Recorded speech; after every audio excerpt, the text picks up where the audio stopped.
This man worked hard to join the Magic Knights Order, but as soon as he entered, he was subjected to a harsh test. His teammates were exceptionally strong, and the first challenge was a powerful magic fireball. Fortunately, Asta's physical strength was good enough, and he easily blocked his teammates' attack. However, Asta had no idea that this test was all the leader's plan. Fortunately, Asta eventually passed the test of the Bull Knights. But then everyone realized a more serious issue. Asta had no magic power at all. Magna found this particularly interesting, and he thought Asta was an interesting man. Asta was shocked by the comment. The next moment, his teammates rushed toward him. Luck approached to arrange a second test for Asta. Vanessa stood near Asta and thought he was very handsome, while Charmy offered her cake to Asta. Asta successfully integrated into the Black Bull Knights, which made sense to everyone because they realized Asta wasn't a normal person. Soon after, Magna handed Asta his Bull Knight's cloak, something Asta had always dreamed of. Now, he not only had the approval of the knights but also the cloak symbolizing a king's authority. Vanessa started to manipulate Asta's cloak, draping it over his shoulders, and she added a headband. From then on, Asta felt more confident. Magna welcomed Asta into the Black Bull Knights, and Asta was very happy. The next second, Asta was fervently cleaning the place. He didn't even feel tired. Soon, they had cleaned everything. Then, Asta went to wash clothes for the team, finishing the task without complaint. Although it was a simple task for him, doing so much still exhausted him. Thinking about his home,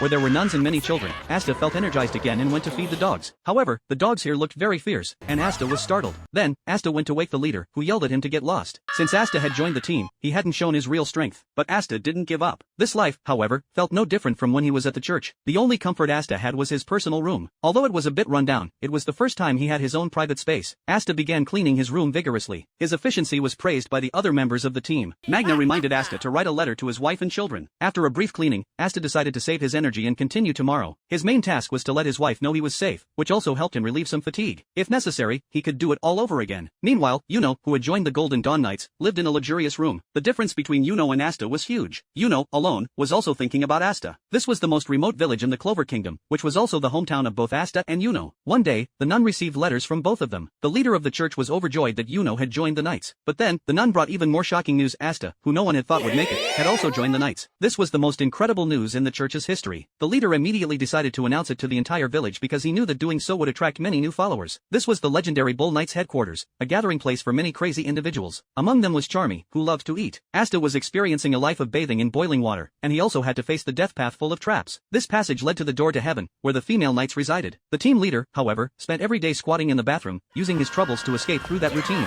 Asta had never been someone to give up, and under the leader's guidance, he seemed like a different person. Asta didn't want to upset the leader, so he chose to escape immediately. While Asta and Magna were busy with their tasks, Asta met another newcomer to the Bull Knights, Noelle. Noelle was born with immense magical power but had no ability to control it. Every time she got close to a target, she would miss. Ironically, she was born into a royal family full of power and strife, where everyone ridiculed her. Even the older brother of the leader of the Silverwing Griffin Knights looked down on her, calling her a disgrace to the family. Noelle had no choice but to obey her brother's wishes and join the Black Bull Knights.